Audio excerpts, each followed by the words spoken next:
Graça e paz, irmãos. Vamos dizer bom dia, Espírito Santo. És bem-vindo neste lugar. Dirija todas as coisas para a glória do Pai, em nome de Jesus. Convidado ilustre para conduzir todas as coisas. Ele inspirou os homens que escreveram tudo que está aqui. Ele inspirou. São mais de 40 escritores. Não se conheceram, alguns sim, a maioria não. Durante 1.600 anos, para escrever o que está aqui, sem contradição. Se fosse algo escrito pela vontade do homem, estaria cheio de incorreções, cheio de contradições. Mas como foi algo inspirado por Deus, orientado pelo Espírito Santo, nós temos aqui a palavra de Deus. A palavra de Deus. Olhamos para a história e vemos boa parte do que está registrado aqui já aconteceu. Parte está acontecendo. E o que não aconteceu e está registrado aqui, vai acontecer. Será que poderíamos acender essas luzes aqui? Pelo menos a da frente, né? Muito bem. Semana passada eu e a minha digníssima esposa, né, lá em São José do Rio Preto. Aniversário da igreja. E o pastor me convidou e nós fomos retribuir a gentileza, já que ele esteve aqui por 2 ou 3 vezes conosco. Então, o abraço dos irmãos de São José do Rio Preto para a nossa igreja, viu? Foi essa recomendação que eu recebi. Se perguntassem para você, o que você não gostaria que acontecesse na sua vida de jeito nenhum? O quê? O que você responderia? Olha, eu não gostaria de forma alguma que isso acontecesse comigo. Não gostaria. Pense. Se quiser responder, responda para a gente participar. Se não quiser, também não tem problema. Eu vou dizer o que eu não gostaria que acontecesse comigo. E quando eu saí da igreja tradicional, eu fiquei um ano inteirinho orando. Uma oração curtinha, objetiva, simples a Deus. E a minha oração era essa: Senhor, eu não quero ser enganado. Não quero ser enganado. Porque o engano é uma coisa terrível, ou não? Quando a gente é enganado, a gente fica feliz. Opa, fui enganado, olha. Haja vista hoje no nosso meio, aí nas redes, né, no WhatsApp e outras plataformas por aí afora, as mensagens que a gente recebe de golpistas, né? Não é gostoso receber? Aí muitos caem e ficam felizes porque foram vítimas de golpes. É gostoso, não? Agora imaginem o engano em matéria espiritual. Porque os golpes aqui, os enganos aqui, a gente dribla, passa por cima, ultrapassa, supera. O Jean que o diga, né, Jean? Hã? Vítima de engano, de trama. Mas o engano espiritual, esse poderá ser tarde quando a pessoa descobrir. Não haverá retorno e a consequência será eterna. Vamos falar com o Pai? Pai Santo, muito obrigado porque o Senhor nos trouxe aqui nesta manhã, movidos pelo Teu Espírito para ouvirmos a Tua palavra, a Tua voz, para crescermos na graça e no conhecimento do nosso Senhor e Salvador Jesus Cristo, para termos comunhão com os irmãos e com o Senhor também. Que o Teu Espírito dirija todas as coisas neste lugar e nas nossas vidas, para o nosso bem e para o bem do Teu reino aqui na terra, em nome de Jesus. Amém. Então vamos abrir as nossas Bíblias na segunda carta aos Coríntios, no capítulo 11,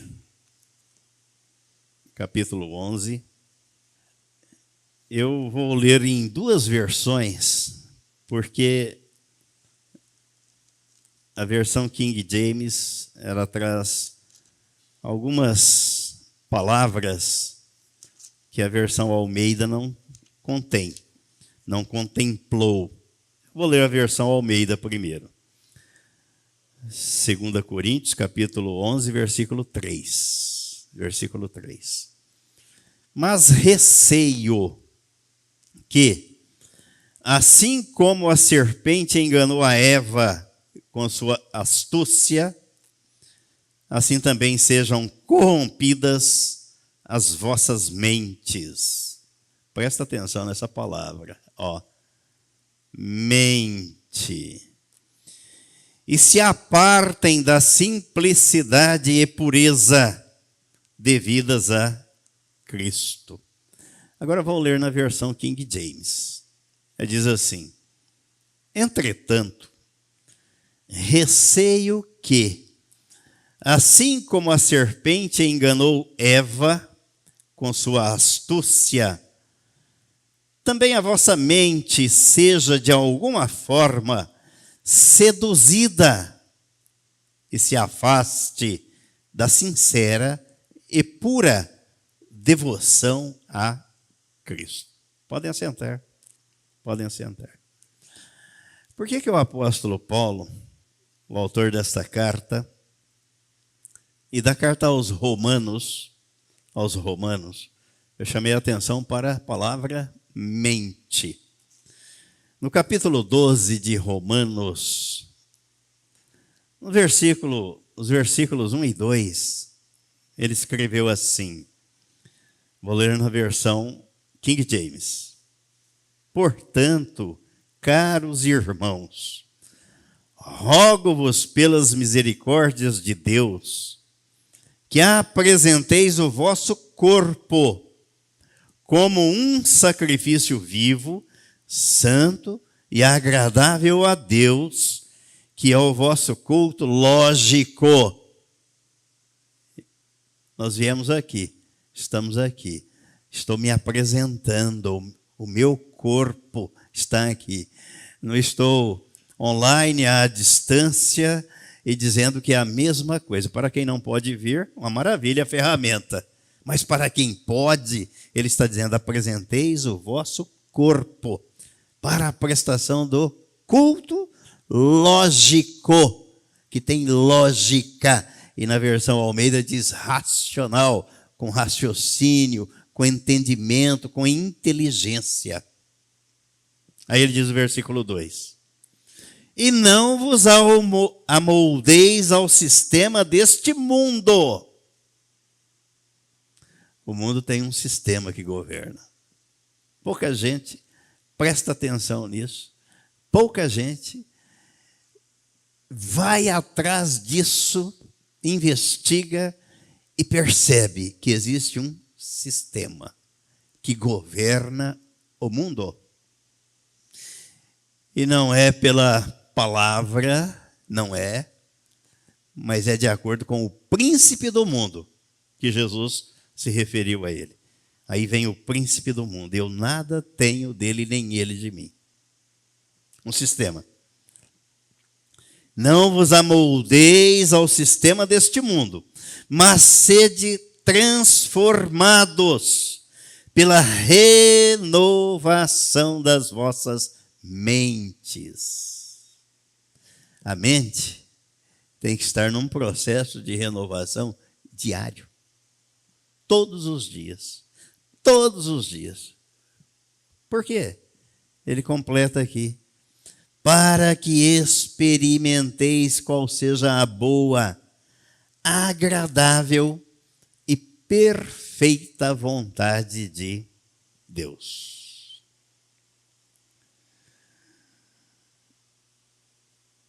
Vou ler aqui até o comentário deste versículo, a nota de rodapé. O apóstolo, aqui, adverte que o cristão não deve tomar a forma deste sistema mundial com as suas concepções. Cheio de maldade o sistema e de corrupção, mas permitir que uma transformação se processe em sua vida todos os dias. Essa expressão nos originais essa expressão só aparece nas narrativas sobre a transfiguração de Cristo, que é um ótimo comentário. Os cristãos devem viver no presente século com a perspectiva da era de Cristo, época em que estaremos com Cristo por ocasião do seu glorioso retorno. Assim devemos viver aqui e agora como cidadãos dos céus, herdeiros do reino no mundo vindouro. E Deus presenteia a cada um de seus filhos com pelo menos uma capacidade. É Deus quem capacita. Dá a visão, abre os olhos, tira as escamas para a gente poder enxergar e renovar a mente nesse processo diário. E assim ele passa a abençoar os seus irmãos na fé. Recebi a bênção, a notícia, a boa notícia e passei para frente. Conhecimento é assim. Se chegar aqui e morrer, não tem efeito nenhum. Mas se ele chegar aqui e for passado adiante, ele vai ajudar as outras pessoas. A mensagem do Evangelho é essa, é de fé em fé. E o conhecimento não é diferente, não é para mim. É para ser passado adiante. A salvação chegou aqui e parou. Não, é tu e a tua casa. Ana Paula não se contenta de felicidade ali. Ver o marido e as filhas ao lado. Sabia disso, Geraldo? Sabia, Geraldo está sabendo disso. Esse é o objetivo da mensagem do Evangelho e do conhecimento. Não é para ninguém se ufanar, eu sei tudo, aliás, eu não sei nada. É para fazer como o filósofo Sócrates. Tudo que eu sei é que eu sei que nada sei. Então preciso aprender muito para passar adiante. Mas vamos lá, o nosso assunto é cuidado com o engano. Cuidado. A natureza do engano constitui-se de aparência de sinceridade e pureza. Vão prestando atenção aqui que esse assunto é fascinante, hein? O engano. O enganador, o estelionatário, o trapaceiro, o mentiroso, ele não se apresenta como tal. Não. Disfarce. Eu gosto muito de um texto, gosto da Bíblia toda, mas tem um texto aqui que mostra, em matéria espiritual, como as pessoas são enganadas. Está no livro do profeta Isaías, capítulo 44, 44. A partir do versículo 14, ele diz assim: um homem corta para si cedros toma um cipreste ou um carvalho, fazendo escolha entre as árvores do bosque. Planta um pinheiro e a chuva o faz crescer. Tais árvores servem ao homem para queimar com parte de sua madeira, serve ao homem para queimar. Com parte de sua madeira se aquenta e cozinha o pão. E também faz um Deus e se prostra diante dele. Esculpe uma imagem e se ajoelha diante dela. Metade queima no fogo e com ela cozinha a carne para comer. Assa e farta-se. Também se aquenta e diz: já me aquento, contemplo a luz. Então, do resto, faz um Deus, uma imagem de escultura, ajoelha-se diante dela, prostra-se e lhe dirige a sua oração, dizendo: livra-me, porque tu és o meu Deus. Nada sabem, nem entendem, porque se lhes grudaram os olhos para que não vejam, e o seu coração já não pode entender. Nenhum deles cai em si. Não há conhecimento nem compreensão para dizer: metade queimei, cozinhei sobre as suas brasas, cozinhei o pão sobre as suas brasas, assei sobre elas carne e a comi.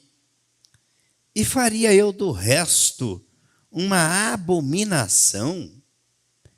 Ajoelhar-me-ia eu diante de um pedaço de árvore? Tal homem se apacenta de cinza. O seu coração enganado, o iludiu, de maneira que não pode livrar a sua alma e nem dizer: não é mentira aquilo em que confio?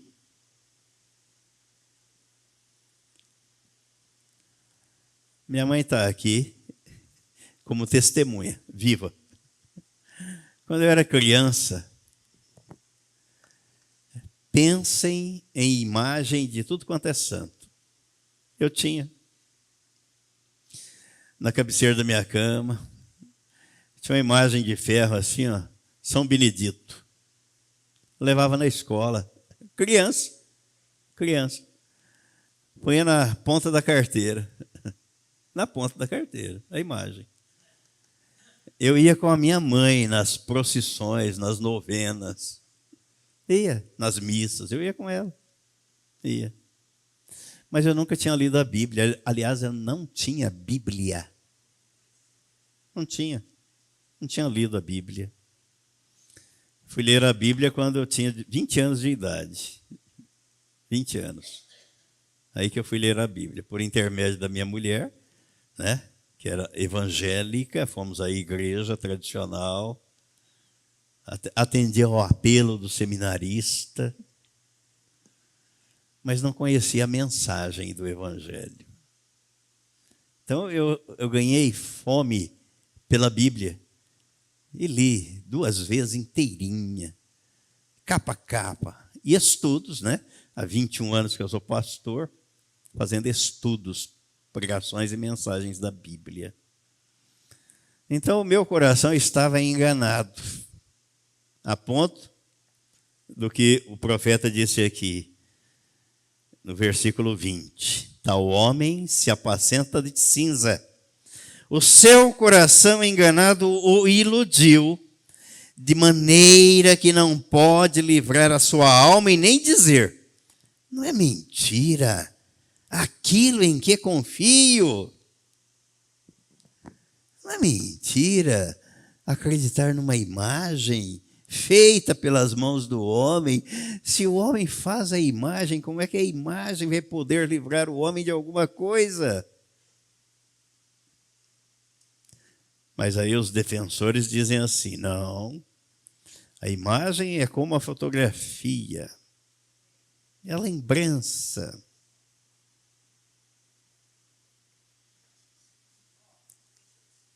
Pega o microfone aí, por favor.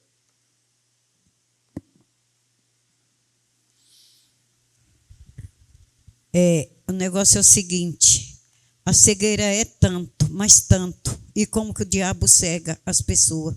Nós já fomos cegos, mas agora os nossos olhos veem e contemplam as maravilhas das leis de Deus. A gente só tem que ser agradecido e agradecer. Você lembra da sua tia? Ainda essa semana eu estava comentando com uma pessoa sobre isso. Eu estava lá sempre, todos os dias, porque ela estava muito ruim, e eu ia cuidar dela, ajudar. E você foi lá fazer uma visita. E santo para tudo quanto era lado. Em cima da geladeira, no quarto, tinha um punhado imagem, né? De imagem, santo, de imagem. Na porta, na entrada da casa, e olha... E aí você, dentro da própria palavra, você explicou para ela que aqueles santos não tinham poder. Não, era o que ela te respondeu, não fale mal dos meus santos, porque quando eu morrer, eu quero que todos eles vão comigo, de ir comigo. Eu sei para onde é que ela foi, e os santos também, para o inferno. Tenho certeza, porque Deus não se agrada disso. E uma outra coisa, você tinha um outro santo que você dava, era café para ele, não sei que santo que é. Esse eu não lembro. Dava café. Esse eu São Benito. Então ele dava café para o santo também. Qual que era? Era a imagem pretinha, então, de ferro que eu carregava. Santo Onofre bebe pinga. Misericórdia. Mas vejam a resposta para os defensores. A resposta para os defensores de que não é a imagem é uma mera lembrança. Isso é espiritual. Legal. Vamos ver o livro de Êxodo, capítulo 20. O que é que Deus disse a respeito disso? Êxodo, capítulo 20. E Deus falou todas estas palavras. Eu sou Yahvé, o Senhor teu Deus, que te fez sair da terra do Egito, da casa da escravidão. Não terás outros deuses além de mim. Não farás para ti nenhum ídolo, nenhuma imagem esculpida, nada que se assemelhe ao que existe lá em cima nos céus, ou embaixo na terra, ou mesmo nas águas que estão debaixo da terra. Ele disse para não fazer. Não faça. Não, eu não fiz, alguém fez. Legal. Vamos ver o que ele diz aqui. Versículo 5. Não te prostrarás diante destes deuses, e não os servirás, porquanto eu, o Senhor teu Deus, sou um Deus ciumento, que puno a iniquidade dos pais sobre os filhos, até a terceira e quarta geração dos que me odeiam. Você gostaria que seu filho fosse abençoado ou amaldiçoado? O que você gostaria? Que seu filho recebesse bênção ou maldição? O que eu faço é problema meu, não é só seu. Deus vai buscar isso e vai refletir na vida dos seus filhos. Ele está dizendo aqui até a terceira e a quarta geração. A versão Almeida diz daqueles que me aborrecem.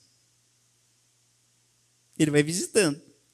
Aí as pessoas têm os infortúnios, sofrem os infortúnios na vida e não sabem por quê. Elas não sabem por quê. E são duas coisas que eu tenho aprendido neste último ano. Deus tem me ensinado e mostrado. Uma coisa é espiritual. Mas nem tudo é espiritual. Porque nós não somos só espírito. Temos um corpo. Então, estamos lendo o texto aqui que fala da mente. É a alma que abriga é o centro das emoções, a mente, os sentimentos estão ali. Então nós somos três coisas, compostos de três partes. Não sou eu quem diz, é a Bíblia.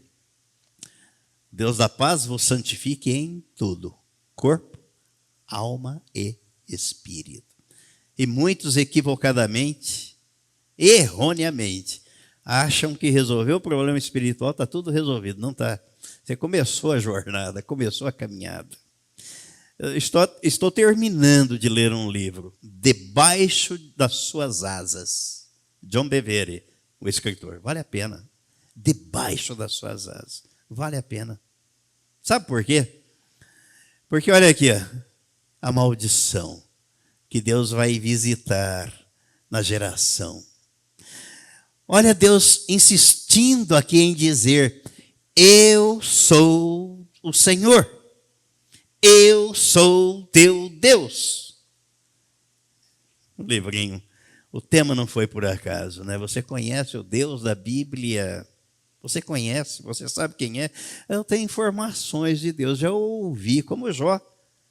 Eu conheço de ouvir falar. Mas você foi vasculhar, examinar as Escrituras para ver quem é esse Deus? Ouviu falar. Aqui Deus estava mostrando quem Ele era e queria que as pessoas soubessem e saibam quem Ele é. Não é de ouvir falar, não, já ouvi. Eu creio sim, o diabo também crê. E é o melhor crente que existe, é o diabo. Porque ele estremece diante de Deus. O ser humano não está nem aí. O diabo estremece, tem medo, porque ele sabe, ele conhece o poder de Deus. O ser humano ignora o poder de Deus. O diabo não se apresentou a Eva abertamente dizendo, eu sou o diabo, o inimigo de Deus, e venho para arruinar a sua vida e por fim levar você a morar comigo no lago de fogo. Ele não falou assim. O engano da serpente veio adornado de uma proposta interessante e convidativa. Vamos ver como é que ele se apresentou? Gênesis, capítulo 3. Vamos ver como é que ele se apresentou. Engano, cuidado com o engano. Capítulo 3 de Gênesis, versículo de 1 a 5.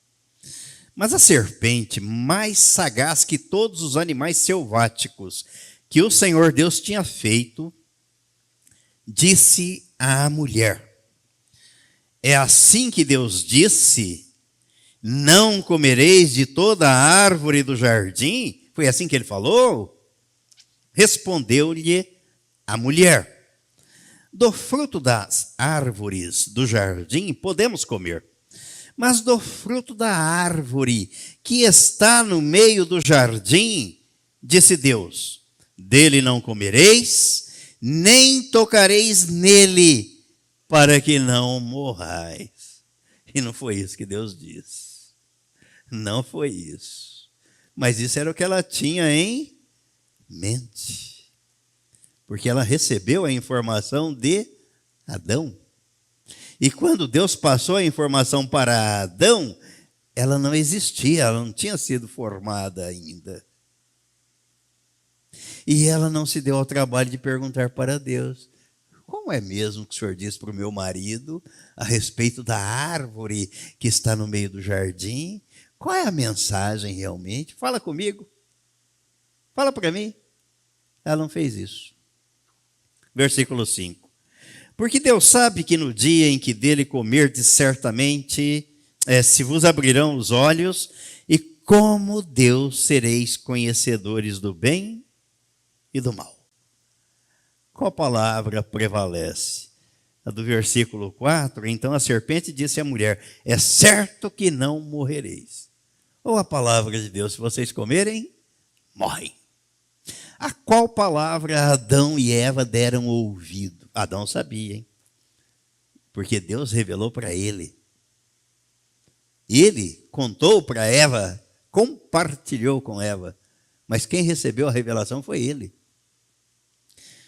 Vamos caminhar aqui e nós vamos descobrir o que aconteceu e o que acontece nos nossos dias. Continua acontecendo nos nossos dias. O homem não regenerado está na condição de enganado. Só não vive enganado quem foi regenerado, quem é regenerado. Esse não vive no engano. Mas quem não é, vive no engano.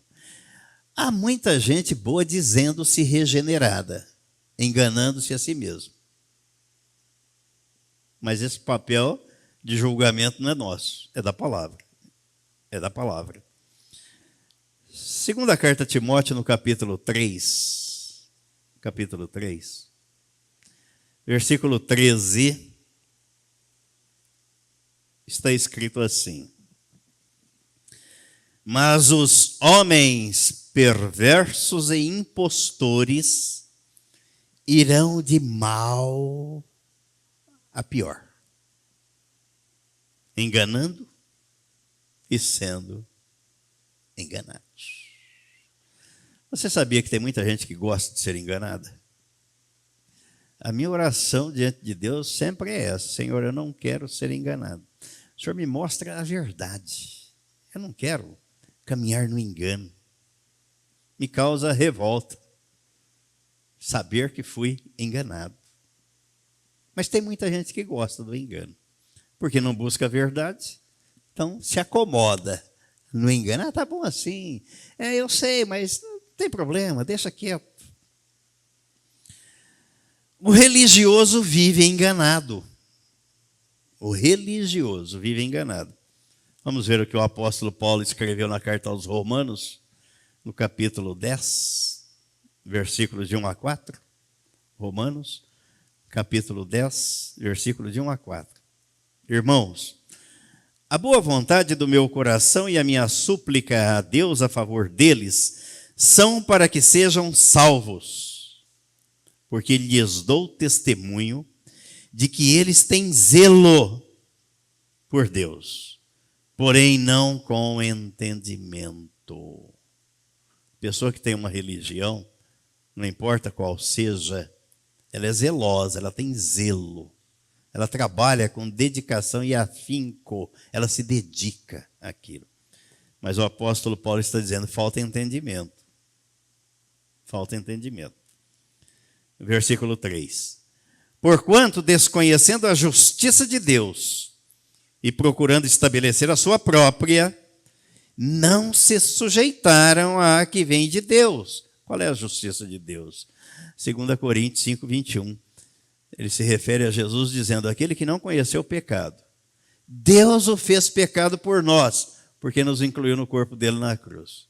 Para que nele fôssemos feitos justiça de Deus.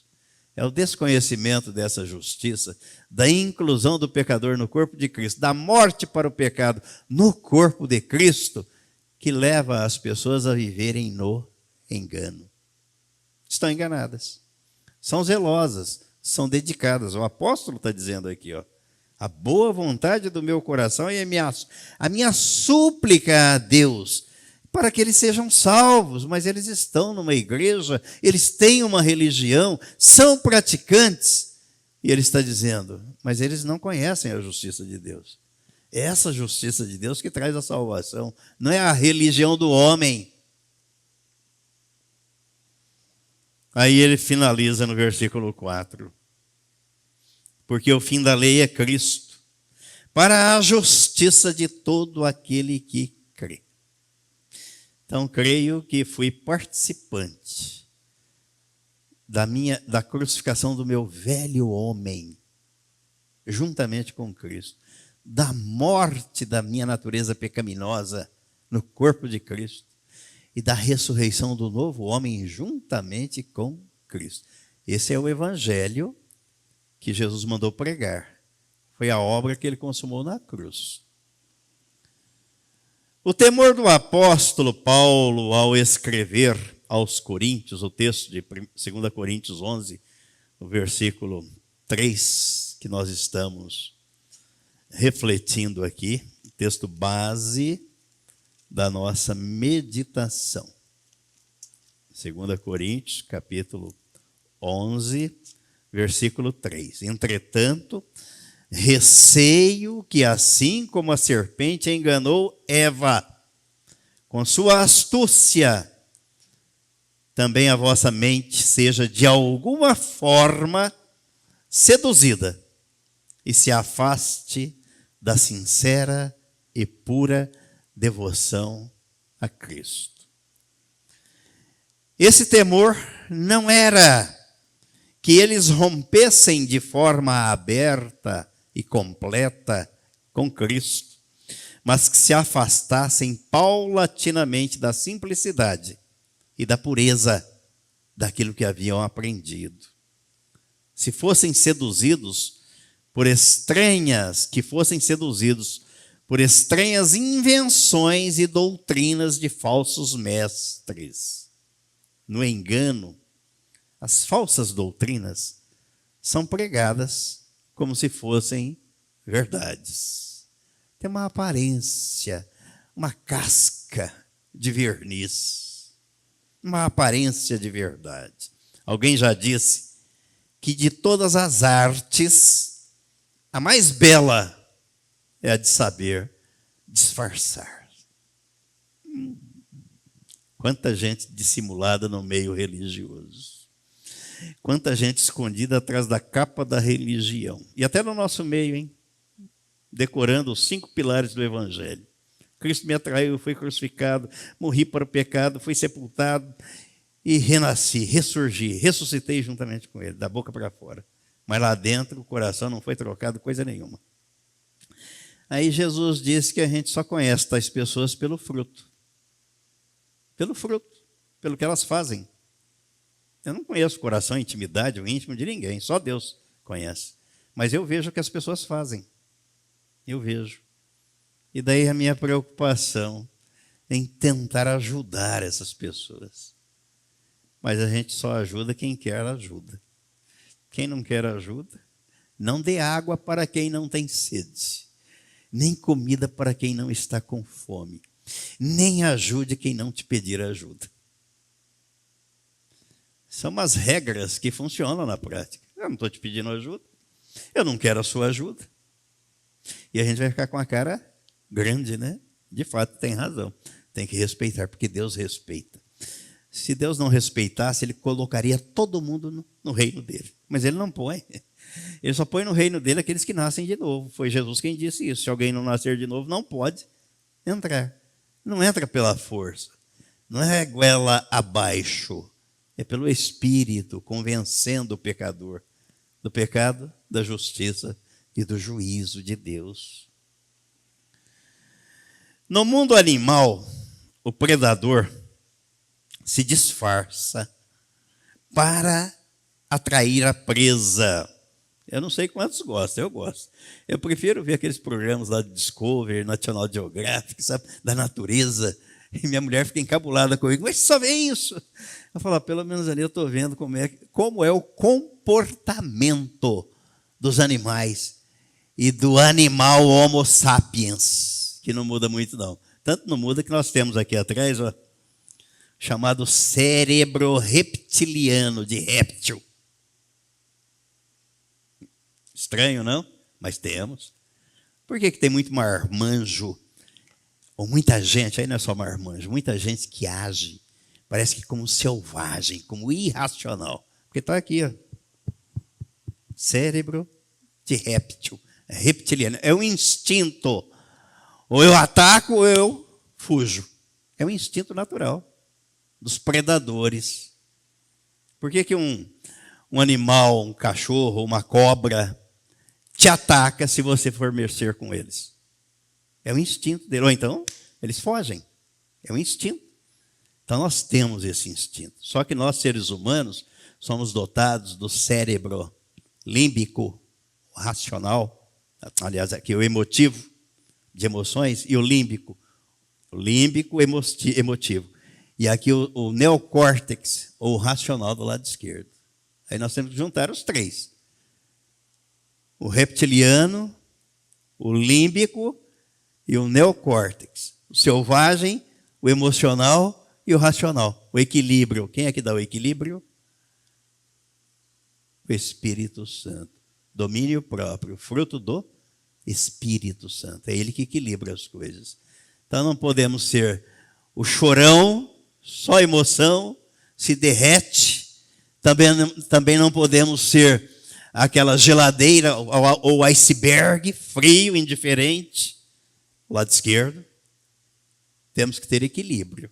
Quem dá? O Espírito Santo. Quando? Quando nós buscamos. Quando nós buscamos. Então, no nosso cérebro existe essa divisão didática para a gente entender como é que as coisas funcionam. Aí você vê muito marmanjo agindo como criança e fazendo as coisas como criança. Por quê? Porque ele ficou congelado lá na infância. Ele não se desenvolveu. Aí a gente fala de desenvolvimento aqui. Oh, isso não. Mas é bíblico. A começar da salvação.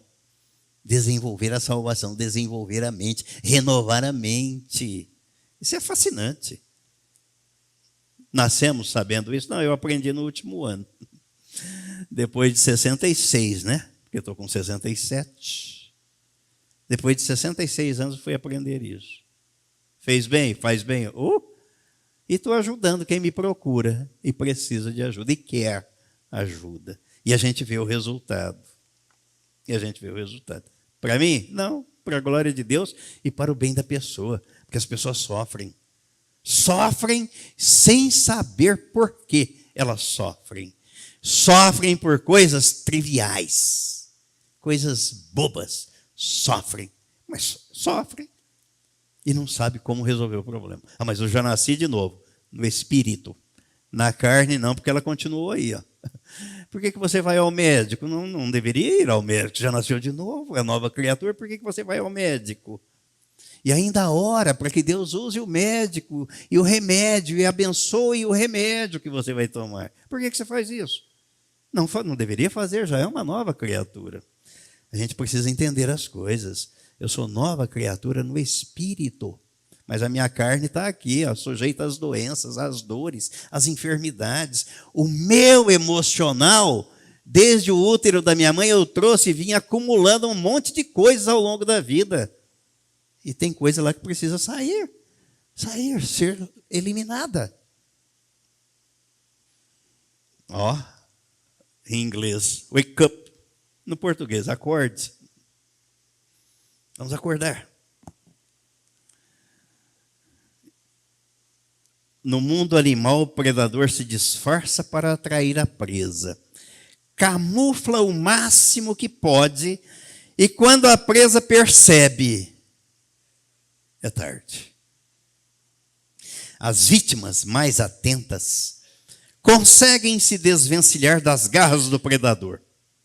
Contudo, as mais fracas e descuidadas geralmente pagam com a própria vida. O preço da incúria. Eu gosto muito dessa palavra, incúria. Distração. Por que Jesus mandou vigiar e orar? Não fique distraído, não. Olha, eu gosto tanto daquele texto, gosto e ao mesmo tempo eu fico encabulado com ele. Quando Jesus diz que os filhos das trevas são mais hábeis na sua geração do que os filhos do reino. Por quê? Porque os filhos das trevas se esmeram no que fazem. E os filhos de Deus? Eu sou uma nova criatura. Opa, você nasceu de novo, mas você não está grande, adulto, maduro, experiente. Você não sabe tudo e não vai saber. Então procure saber. Conhecimento não é pecado. Faz bem. É bíblico. Não é pecado, é bíblico. Faz bem. Para mim, primeiro. E depois para ajudar os outros. Essa é a visão. Nós vamos parar por aqui, porque eu fiz apenas a introdução desse estudo. A introdução. Cuidado com o engano. Aí na próxima semana, ou na próxima oportunidade, se o Pai permitir, daremos continuidade. Amém? E amém.